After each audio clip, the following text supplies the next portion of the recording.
Okay. Do you like to watch movies? Yes, love to watch movies. Okay, what's your favorite genre, your favorite kind of movie? International intrigue, spy movies, things like that. It's probably my favorite. Look, I think as a guy, I love to watch action films and high-speed chases and crashes, all that kind of stuff.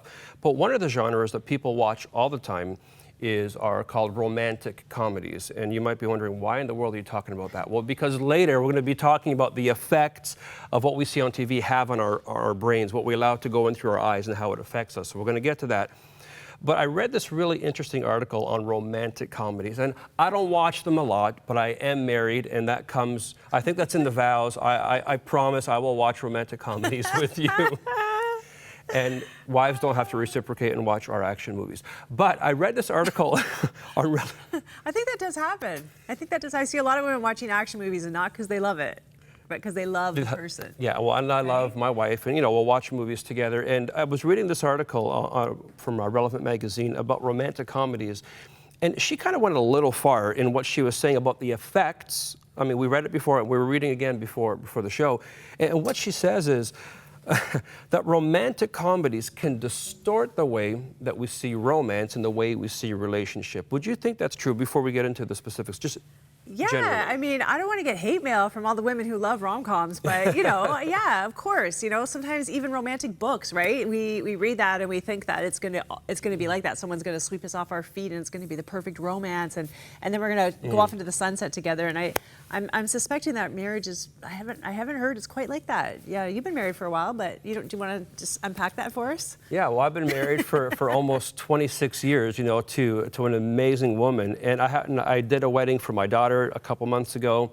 and a couple weekends ago I did a wedding for one of her cousins, and I was asked to give a little message at the wedding. I almost said the funeral. At the wedding. Whoa! At the wedding. Wow. And one of the things I tell people is, love is not like just this feeling. Like, she was saying in the article, the hair has to be perfect, the makeup has to be perfect, all the candles match, and there's a million of them, and everything is great and glorious. Everyone's beautiful. Yeah, and I said, you know what, that's not real life. Love isn't just an emotion, right? It's a commitment. You make a commitment to a person. I will love you for who you are, for what you are.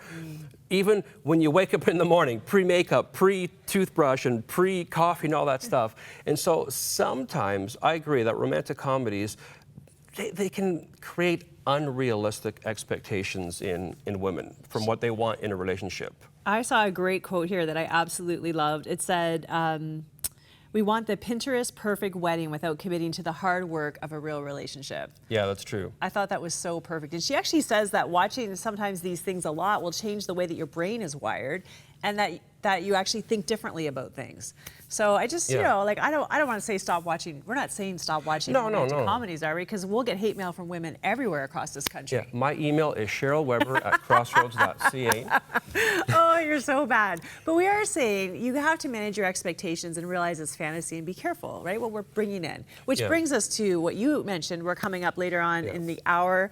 We're going to do an interview on a documentary called Over 18. Talks about the effects of pornography on young people. We just want to give you a warning. If you are watching with your kids, this might not be appropriate for them. But at the same time, we're talking about the fact that kids are accessing this kind of material. It's out there for them. And it's on their phones. It's everywhere they go. And they're watching it.